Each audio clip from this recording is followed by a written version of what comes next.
కవులకు రచయితలకు ఉండాల్సిందంటే మానవ విలువలను, మానవ అంతరంగానికి, బాహ్య ప్రకృతికి తనతో జరిగే ఘర్షణలో తనను తాను అంతరావరణలో జరిగే ఘర్షణతో తనను తాను వ్యక్తీకరించుకోవడమే కవిత్వమైనా, పాట అయినా, గానమైనా చేయగలిగిన పని. ఆ పని ఎవరైతే అద్భుతంగా చేస్తారో వాళ్ళు లోకంలో లివర్తారు.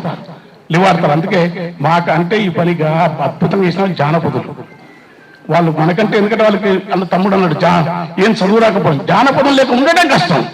పండితులు కూడా మహాజ్ఞానాన్ని ఆకరించి జానపదులు అమాయకంగా ఉన్న వాళ్ళు మాత్రం గొప్పగా రాయగలరు, పాడగలరు.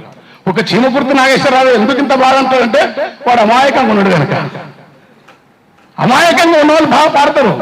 గద్దరని అమాయకుడు కనుక మొత్తం తిట్లు, బాధలు తిట్టించుకున్నాడు. మళ్ళీ మన పిల్లలందరూ వచ్చారు, తుపాకి తిన్నాడు, తూట తిన్నాడు, చూస్తే చివరికి ఏమీ లేదు, గవర్నమెంట్ రాకముందు వస్తుంది.